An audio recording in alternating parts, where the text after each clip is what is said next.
Hello friends, I am doctor Manu Kaushal. मैं chemistry faculty हूँ और आज कुछ इंपॉर्टेंट क्वेश्चंस लेके आया हूँ, previous year questions.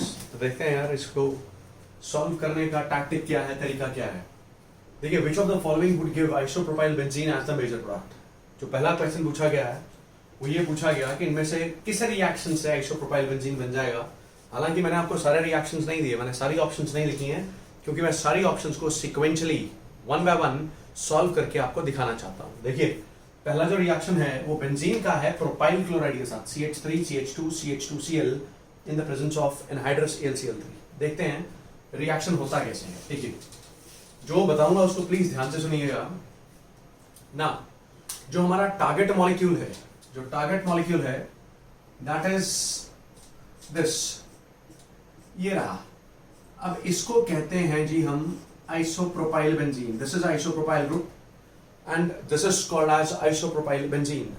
Isopropyl benzene को क्यूमीन भी कहते हैं, इसका कॉमन नेम क्यूमीन होता है, तो इसको क्यूमीन भी कहते हैं, आइसोप्रोपाइल बेंजीन और क्यूमीन। अब जो पहली ऑप्शन दी हुई थी उस पर भी विचार करेंगे। पहले मैं आपको कुछ समझाना चाहता हूं।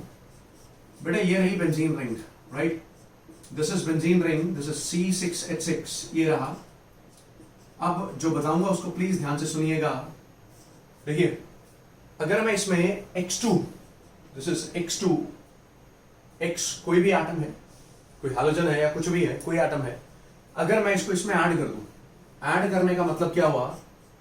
ऐड करने का मतलब बेटे ये हो गया, ये लो, कि मैंने इसको यहां पर ऐड कर दिया, ऐड कर दिया। अब ऐड करने से तो बेंजीन बेचारा मारा गया, बेंजीन की एरोमेटिसिटी चली गई। बेटे, पहले रिंग के अंदर 3 पाई बॉन्ड थे, 3 पाई बॉन्ड्स मतलब पाई इलेक्ट्रॉन्स 6 थे, राइट? 2 पाई इलेक्ट्रॉन ये, 2 ये 4, 2 ये 6, तो हकल्स रूल फॉलो हो रहा था, राइट? हकल्स रूल होता है 4n + 2 पाई इलेक्ट्रॉन रूल, सो 4n = 4, n = 1, right? Huckel's rule follow हो रहा था। पाई इलेक्ट्रॉन क्लाउड रिंग में हर कार्बन तक पहुंचा हुआ था, मॉलिक्यूल प्लेनर था, ये एरोमेटिक था। लेकिन अब पाई इलेक्ट्रॉन्स रह गए 4, पाई बॉन्ड 2 हैं, हर पाई बॉन्ड में 2 इलेक्ट्रॉन्स हैं, सो पाई इलेक्ट्रॉन्स 4 हैं। तो अब बेटे, एक तो हकल्स रूल ओबे नहीं हो रहा, ये तो डिसओबे हो रहा है, ठीक है जी? 4n = n = ½ तो ये तो हकल्स रूल जो है वो डिसओबे हो रहा है। And the second point is, सबसे बड़ा पॉइंट ये कि सारा मॉलिक्यूल प्लेनर नहीं है, कार्बन sp3 हाइब्रिडाइज है, ये carbon both this carbons are sp3 hybridise, so ये सारे एटम एक प्लेन में नहीं है, प्लेनर नहीं है। प्लस ये पाई इलेक्ट्रॉन क्लाउड हर कार्बन तक पहुंच नहीं सकता, इन कार्बन तक इट कैन नॉट रीच। सो ये तो एरोमेटिक था, पर ये जो मॉलिक्यूल है दिस इज नॉन एरोमेटिक, ये नॉन एरोमेटिक है। इसका मतलब बेंजीन को कोई खास फायदा नहीं हुआ ये रिएक्शन शो करके। This is addition reaction. अब ये एडिशन रिएक्शन क्यों है? क्योंकि मैंने एक X यहां और एक X यहां ऐड कर दिया। ध्यान दीजिए, मैंने यहां से कुछ भी नहीं हटाया, सिर्फ एडिशन कर दिया, right? So addition reaction show करके बेंजीन को कुछ खास फायदा नहीं हुआ। मान लीजिए अब अगर मैं सब्स्टिट्यूशन करूं, तो सब्स्टिट्यूशन का मतलब क्या होता है? जैसे क्रिकेट में सब्स्टिट्यूशन होता है, कोई फील्डर या कोई प्लेयर अगर इंजर्ड हो जाता है तो वो चला जाता है, उसकी जगह दूसरा प्लेयर एज अ सब्स्टिट्यूट आ जाता है। तो सब्स्टिट्यूशन का सीधा साधारण देसी मतलब होता है कि कोई चीज जाए, उसकी जगह कोई दूसरी चीज आए। देखिए यहां पर अगर यहां से मैं ऊपर से H निकाल दूं, H निकाल के ये X लगा दूं, तो कोई मेरे से पूछे कि भाई साहब ये क्या हुआ, मैं कहूंगा ये सब्स्टिट्यूशन हो गया। This H has been substituted by X। इस H को इस X ने सब्स्टिट्यूट कर लिया। और अगर सब्स्टिट्यूशन किया है तो पहले इसमें 3 पाई बॉन्ड थे, अब भी 3 पाई बॉन्ड है। पहले पाई इलेक्ट्रॉन 6 थे, 2 2 4 2 6, हकल रूल ओबे हो रहा था, वो अब भी ओबे होगा। मॉलिक्यूल पहले भी एरोमेटिक था, अब भी एरोमेटिक है। तो बेंजीन को कौन सा रिएक्शन शो करके फायदा हो रहा है? Substitution reaction, right? That is why benzene predominantly mainly undergoes substitution reactions, right? First point. Second, देखिए बेंजीन की अगर बात करें तो बेंजीन एक इलेक्ट्रॉन रिच मॉलिक्यूल है। ये पाई बॉन्ड बने हुए हैं, दिख रहे हैं pi bonds, electron rich molecule है। पाई इलेक्ट्रॉन क्लाउड यहां बहुत है, इलेक्ट्रॉन क्लाउड बहुत है, मतलब नेगेटिव चार्ज डेंसिटी अच्छी खासी है बेंजीन पे। अगर बेंजीन पर नेगेटिव चार्ज डेंसिटी अच्छी खासी है तो इसके ऊपर कौन अटैक करने आएगा? इसके ऊपर इलेक्ट्रोफाइल अटैक करने आएगा। दिस मीन्स बेंजीन प्रेडोमिनेंटली और mainly undergoes electrophilic substitution reaction. भाई साहब, इलेक्ट्रोफाइल क्यों एक्ट कर रहा है, इसके ऊपर अटैक कर रहा है? वो इसलिए कर रहा है क्योंकि इलेक्ट्रॉन रिच है। एडिशन क्यों हो रहा है, सॉरी सब्स्टिट्यूशन क्यों हो रहा है, वो इसलिए हो रहा है क्योंकि उससे इसकी एरोमेटिसिटी रिटेन्ड रह रही है, एडिशन नहीं हो रहा, राइट। एडिशन कर रहे थे तब तो एरोमेटिसिटी कॉम्प्रोमाइज हो रही थी। तो मैं आपको यही समझाने की बताने की कोशिश कर रहा हूं कि benzene predominantly undergoes electrophilic substitution reactions. अब जो पहली ऑप्शन दी गई थी दैट वाज, वो थी बेंजीन, और बेंजीन के साथ था यहां प्रोपाइल क्लोराइड। ये रहा propyl chloride in the presence of anhydrous AlCl3, ये दिया गया। इससे क्यूमीन बनेगा या नहीं बनेगा बेटा, इससे बन जाएगा। कैसे बनेगा देखिए, इलेक्ट्रोफिलिक सब्स्टिट्यूशन रिएक्शन जो बेंजीन के होते हैं, इसके 3 स्टेप्स होते हैं मेनली। पहला स्टेप जनरेशन ऑफ इलेक्ट्रोफाइल। मैं इसको इरेज कर रहा हूं और आपको मैकेनिज्म समझाने की कोशिश कर रहा हूं। देखिए step 1 would be generation of electrophile. कि भाई साहब पहला स्टेप है इलेक्ट्रोफाइल को जनरेट करना। Cl2 हमारे पास है, सॉरी प्रोपाइल क्लोराइड हमारे पास है, प्रोपाइल क्लोराइड हमारे पास है, क्लोरीन पे पड़े हैं लोन पेयर, राइट। बेंजीन का रिएक्शन प्रोपाइल क्लोराइड के साथ था ना, तो ये मैंने प्रोपाइल क्लोराइड ले लिया, साथ में AlCl3 पड़ा है, ये पड़ा है AlCl3। No what is this AlCl3? This is a Lewis acid. बेटे ये लुईस एसिड है, यहां एल्यूमिनियम का ऑक्टेट पूरा नहीं है, it's a Lewis acid, octet पूरा नहीं है इसका एल्यूमिनियम का, राइट। सो जिसका ऑक्टेट पूरा नहीं है और जो इलेक्ट्रॉन ले सकता है that is called as Lewis acid, so it's a Lewis acid. अब ये क्या करेगा, ये देखेगा कि यार क्लोरीन पर लोन पेयर पड़े हैं, तो ये क्लोरीन से लोन पेयर लेने की हर मुमकिन कोशिश करेगा, लाइक दिस। ध्यान से देखिए, अब ये जो बॉन्ड बना है, इस बॉन्ड में दोनों इलेक्ट्रॉन्स क्लोरीन के हैं, राइट। एक इलेक्ट्रॉन एल्यूमिनियम की तरफ चला गया तो aluminium will be getting a negative charge, chlorine will be getting a positive charge. देखिए क्लोरीन का एक इलेक्ट्रॉन एल्यूमिनियम के ऑर्बिटल में गया, ये तो क्लोरीन पे पॉजिटिव, एल्यूमिनियम पे नेगेटिव चार्ज, राइट। अब क्लोरीन पे पॉजिटिव चार्ज है, इलेक्ट्रोनेगेटिव एटम है, अपने ऊपर पॉजिटिव चार्ज ज्यादा रखेगा नहीं, bond will get cleave from here, bond यहां से टूट जाएगा ताकि ये क्लोरीन न्यूट्रलाइज हो जाए, उससे इस कार्बन पर पॉजिटिव चार्ज आएगा, कार्बोकटाइन बनेगा, इलेक्ट्रोफाइल जनरेट होगा, कार्बोकटाइन बनेगा, राइट। अब ये जो कार्बोकटाइन बना, इट्स अ प्राइमरी कार्बोकटाइन, ये प्राइमरी कार्बोकटाइन है, और हमें पता है कि carbocations they are susceptible to rearrangements, वो फटाफट से रीअरेंजमेंट करवाते हैं अगर होना चाहे तो। बिल्कुल यहां प्राइमरी कार्बोकटाइन बन रहा है, इससे बेहतर कार्बोकटाइन बन सकता है अगर मैं यहां से हाइड्राइड शिफ्ट कर दूं, ये करिए हाइड्राइड शिफ्ट, साथ ही मैंने हाइड्राइड शिफ्ट करने के बाद what will be getting is, हमें क्या हासिल होगा, हमें हासिल होगा ये आइसोप्रोपाइल कार्बोकटाइन, दिस इज आइसोप्रोपाइल कार्बोकटाइन, और ये क्लोरीन न्यूट्रलाइज हो चुका है, ये बन चुका है AlCl4 नेगेटिव, ये क्लोरीन न्यूट्रलाइज हो चुका है, एल्यूमिनियम पे नेगेटिव चार्ज रेस्ट कर रहा है, सो दिस इज, यहां लिख रहा हूं मैं, this is AlCl4 negative with negative charge resting on aluminium. So पहला स्टेप बेटे यहां पूरा हो गया, जनरेशन ऑफ इलेक्ट्रोफाइल की बात कर रहे थे, ये इलेक्ट्रोफाइल जनरेट हो चुका है, आइसोप्रोपाइल कार्बोकटाइन, राइट। सेकेंड स्टेप क्या होगा वो देखते हैं, इसको कर रहा हूं मैं इरेज। सेकेंड स्टेप होगा बेटे attack on the ring. Second step would be attack on the ring, ring पर अटैक। अब ये रही बेंजीन रिंग, ये बेंजीन रिंग है और ये इलेक्ट्रॉन रिच है, इसके ऊपर अटैक करने आएगा वो आइसोप्रोपाइल कार्बोकटाइन, दिस इज आइसोप्रोपाइल कार्बोकटाइन, ये अटैक करने आ गया, राइट। अब ये pi electrons they will be utilized by this carbocation to form the bond.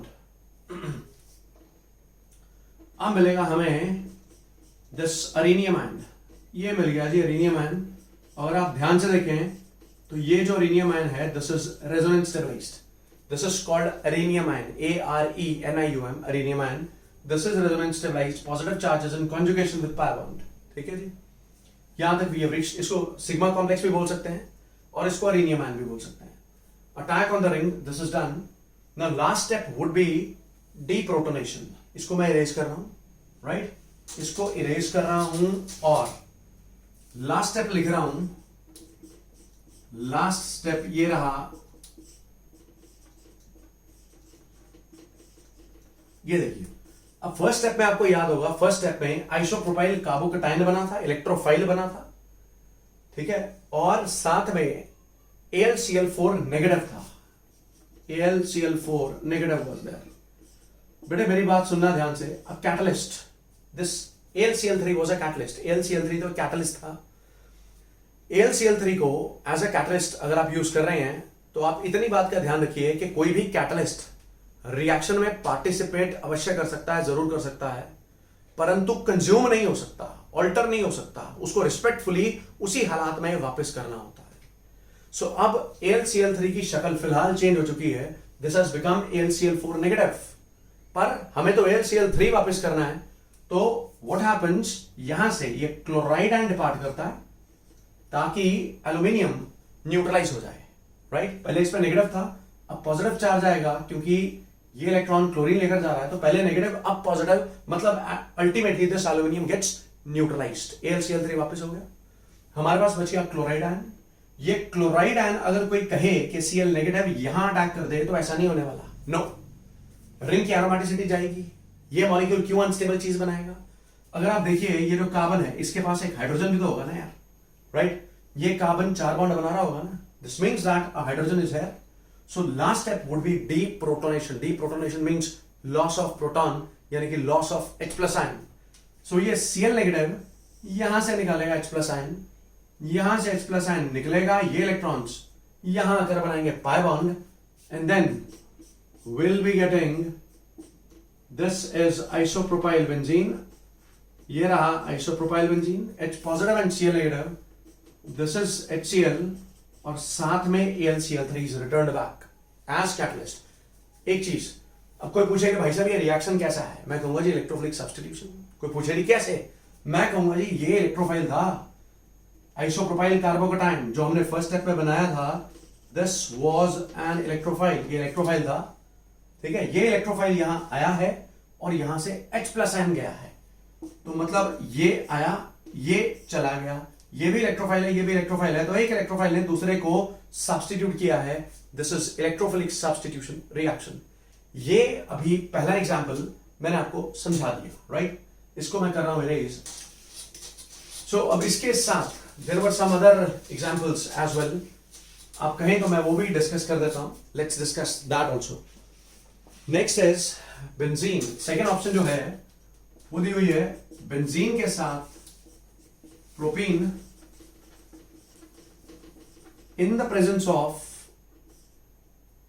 H2SO4, protonic acid, sulphuric acid. अब कोई पूछे कि यहां पर भी क्या आइसोप्रोपाइल बेंजीन बन जाएगा, बेटा बिल्कुल बन जाएगा, बिल्कुल बन जाएगा, आइसोप्रोपाइल बेंजीन यहां पर भी बन जाएगा। मेरी बात सुनना ध्यान से। फर्क क्या होगा, ये प्रोटोनिक एसिड है, this is concentrated sulphuric acid, ये ऐसे टूटेगा H positive and HSO4 negative, ये रहा प्रोपीन, दिस इज प्रोपीन, और इस पर ये H+ आयन अटैक करेगा and pi electrons will get shifted like this. मैं मैक्सिमम स्टेबल कार्बोकेटायन की इलेक्ट्रोफाइल बनाऊंगा, ये बन गया आइसोप्रोपाइल कार्बोकेटायन। अब ये फिर से वैसे ही रिंग पर अटैक करेगा, सिग्मा कॉम्प्लेक्स बनेगा, डीप्रोटोनेशन होगा, मतलब यहां पर भी जो प्रोडक्ट मिलेगा that will be isopropyl benzene. ये लो। अब कई बच्चे ये पूछ लेते हैं सर यहां डीप्रोटोनेशन कौन करेगा, यहां क्लोराइड आयन तो है नहीं, AlCl3 तो यूज नहीं किया। तो आप ये देखिए, आई विल टेल यू, इसको मैं रेज कर रहा हूं, मैं आपको अब ये समझाने की कोशिश कर रहा हूं कि जब आप ये बना लेंगे, ये अरेनियम आयन बना लेंगे, ये कॉम्प्लेक्स बना लेंगे सिग्मा कॉम्प्लेक्स, तो सल्फ्यूरिक एसिड के आपने सिर्फ अभी H+ आयंस यूज किए हैं, HSO4 negative ions they are still there, वो अभी भी पड़े हैं। तो वो जो HSO4 नेगेटिव आयंस होंगे वो बेटे हेल्प करेंगे, ध्यान से देखना, वो हेल्प करेंगे यहां से डीप्रोटोनेशन करने में। A pi bond will be formed here and this will result in the formation of isopropyl benzene. ये बन गया isopropyl benzene. This is the second reaction. इससे भी आइसोप्रोपाइल बेंजीन मिलेगा, हाँ जी मिलेगा, राइट। सो यही रिएक्शंस थे जो आइसोप्रोपाइल बेंजीन बनाएंगे, these were given in the options. So I suppose कि जो मैंने आपको बताया पढ़ाया बेटे वो समझ में आया होगा। Thank you very much for being with me and take care, bye bye. This is deprotonation, take care, bye bye. Hello friends, now this question came in all India PMT 2008। Question तो बड़ा simple सा है, लेकिन still इसके ऊपर विचार किया जा सकता है कि इसको डील कैसे करना है। देखिए, which is most reactive towards electrophilic attack. Electrophile ने अटैक करना है। इलेक्ट्रोफाइल क्या होता है? इलेक्ट्रॉन डेफिशिएंट स्पीशीज, ठीक है जी। अब वो इलेक्ट्रोफाइल जो है वो कहां अटैक करेगा बेटे? वो उस रिंग पे अटैक करेगा जो रिंग सबसे ज्यादा इलेक्ट्रॉन रिच होगी। अगर आप देखें यहां तो बेटे माइनस आर होगा ना, यहां nitro, this is deactivating group, ये तो माइनस आर शो करता है, तो मतलब यहां जो रिंग हो जाएगी वो तो इलेक्ट्रॉन डेफिशिएंट हो जाएगी। अगर ये डेफिशिएंट हो जाएगी फिर इलेक्ट्रोफाइल यहां जल्दी क्यों अटैक करेगा?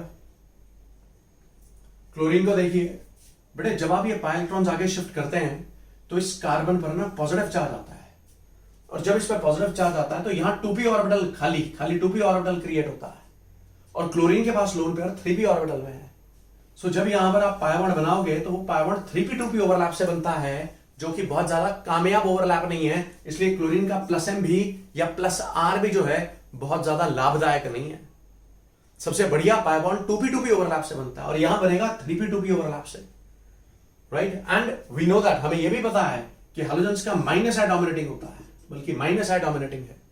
माइनस आई डोमिनेटिंग है मतलब नेट ये इलेक्ट्रॉन खींचेगा रिंग से, डीएक्टिवेट करेगा रिंग को इलेक्ट्रॉन डेफिशिएंट करेगा हैलोजन। यहां क्या हो सकता है? यहां हाइपर कॉन्जुगेशन हो सकता है। इस कार्बन के साथ 2 हाइड्रोजन है, हाइपर कॉन्जुगेशन से जरूर ये रिंग इलेक्ट्रॉन रिच हो सकती है, लेकिन हमें नहीं भूलना चाहिए यहां प्लस आर होगा, strong plus R. And strong plus R जब होगा, ये पाई बॉन्ड ऐसे शिफ्ट, ये देखिए जब पाई बॉन्ड शिफ्ट करोगे यहां खाली 2p ऑर्बिटल क्रिएट होगा, और ये लोन पेयर भी 2p में बढ़ा, तो यहां जो पाई बॉन्ड बनने वाला है वो 2p2p ओवरलैप से बनेगा, which is effective overlap, and this ring will be ultimately maximum electron rich. Why? Because plus R effect is maximum dominating. So अगर ये रिंग सबसे ज्यादा इलेक्ट्रॉन रिच है तो बड़े इलेक्ट्रोफाइल सबसे पहले इसी भी अटैक करेगा ना, राइट? सो इसका answer would be option A. Thank you very much for being with me. Hello friends, now this question came in JEE 2008, और यहां पूछा गया था कि फाइनल प्रोडक्ट बताइए बी क्या बनेगा। देखिए, जो पहला रिएक्शन है, this reaction, this is called nitration reaction of benzene. इसको नाइट्रेशन रिएक्शन कहते हैं बेंजीन का। और इस रिएक्शन में ध्यान से सुनिएगा, sulphuric acid acts as an acid. Sulphuric acid acid की तरह एक्ट करता है, whereas nitric acid acts as a base. Yes, देखिए मैंने आपको बताया बेंजीन कैसे रिएक्शन शो करता है, mainly electrophilic substitution. Sulphuric acid is a strong acid, concentrated sulphuric acid है, स्ट्रॉन्ग एसिड है, H+ और HSO4 नेगेटिव में टूटेगा। फिर आएगा नाइट्रिक एसिड, ये रहा nitric acid, this is a structure for nitric acid, ये रहा H+N सल्फ्यूरिक एसिड से आएगा, या H+N, और ये होगा अटैक, राइट। H+N ने अटैक किया, यहां ऑक्सीजन के लोन पेयर पे है ना, ये देखिए इस ऑक्सीजन पर आ गया positive charge, and this is NO2। देखिए मतलब ये जो बॉन्ड बना इसमें दोनों इलेक्ट्रॉन्स ऑक्सीजन के हैं, एक इलेक्ट्रॉन हाइड्रोजन की तरफ चला गया, तो हाइड्रोजन का positive has been neutralised, rather oxygen पर पॉजिटिव आ गया है, ठीक है ना। ऑक्सीजन पॉजिटिव चार्ज बर्दाश्त नहीं करेगा, यहां से बॉन्ड टूटेगा, water will leave as a good leaving group. पानी अच्छा लिविंग ग्रुप है, स्टेबल मॉलिक्यूल है, लीव कर गया। This is water plus NO2 positive, ये इस नाइट्रोजन पर पॉजिटिव चार्ज आ गया। Now this is the electrophile which has been generated. ये इलेक्ट्रोफाइल है जो रिंग पर अटैक करने वाला है, ठीक है। देखिए अब मैंने क्या बोला था कि इस रिएक्शन में सल्फ्यूरिक एसिड एसिड की तरह बिहेव करता है, बिल्कुल करता है, क्योंकि H+N दे रहा है, जबकि नाइट्रिक एसिड बेस की तरह बिहेव करता है। वो भी ठीक बोला था, क्यों? क्योंकि जब ये वाटर निकल रहा है, आप ध्यान से देखिए, जब ये वाटर निकल रहा है इसमें OH ग्रुप, हाइड्रोक्सिल ग्रुप जो है वो तो नाइट्रिक एसिड का है ना, ये H+ कौन सा है? जो सल्फ्यूरिक एसिड से आया हुआ है। So sulphuric acid is acting like an acid, nitric acid here is acting like a base, this is giving hydroxyl ion, OH दे रहा है, OH नेगेटिव, ये H+ ये रहा जो सल्फ्यूरिक एसिड से आया हुआ है, राइट। सो पहला स्टेप पूरा हो गया, generation of electrophile. Second step would be attack on the ring. ये रही बेंजीन रिंग पे नाइट्रोनियम आयन का अटैक होगा। This would be the slow step of the reaction, ये स्लो स्टेप होगा, और उसके बाद NO2 ग्रुप यहां लगा हुआ हमें मिल गया, ठीक है। Last step will be deprotonation. Last step जो होगा वो होगा डीप्रोटोनेशन, और डीप्रोटोनेशन कौन करेंगे? HSO4 negative ions.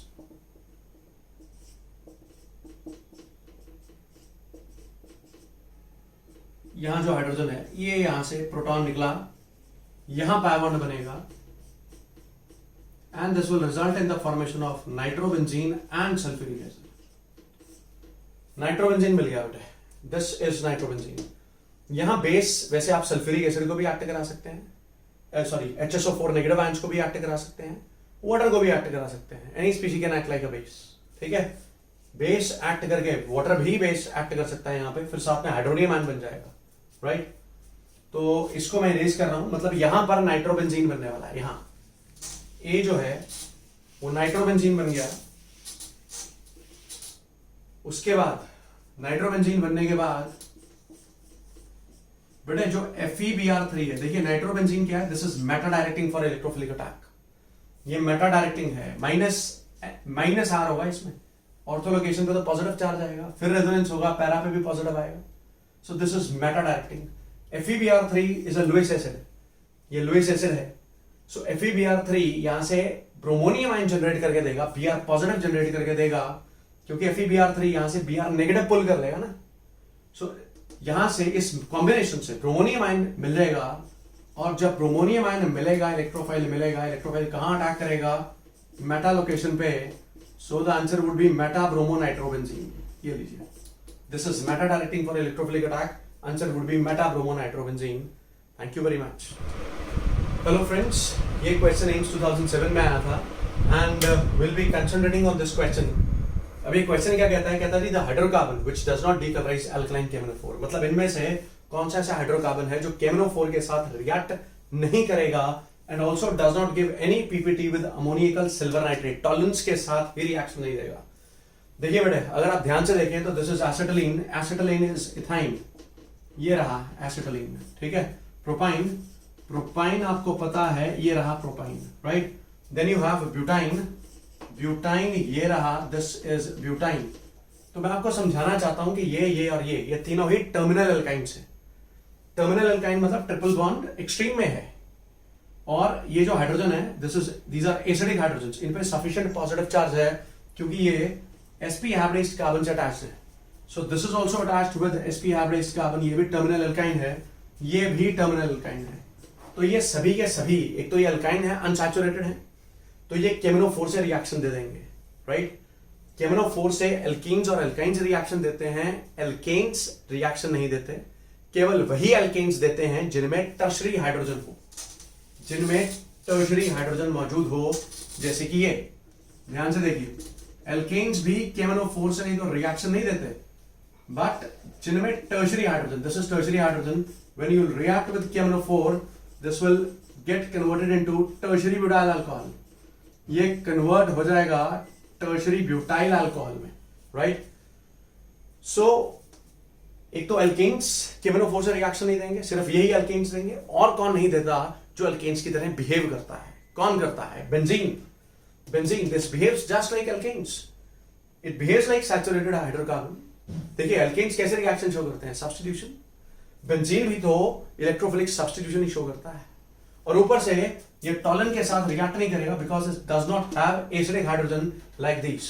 सो मैं उम्मीद करता हूं कि जो क्वेश्चन मैंने आपको बताया, करवाया, इसका आंसर बेंजीन आएगा, ना ये टॉलन के साथ कोई PPT देगा, व्हाइट PPT, और ना ही ये रिएक्ट करेगा KMnO4 के साथ। Thank you very much. Hello friends, this question came in CET 2011। देखिए क्वेश्चन जो है कोई out of the world question नहीं है, ये करवाने का सिर्फ मोटिव ये है कि आपको मॉलिक्यूल्स के नाम जो हैं उनकी भी पहचान होनी चाहिए, तभी आप इस क्वेश्चन को अटेम्प्ट कर पाएंगे, नहीं तो नहीं कर पाएंगे। Now the question is which is most reactive towards electrophilic substitution reaction.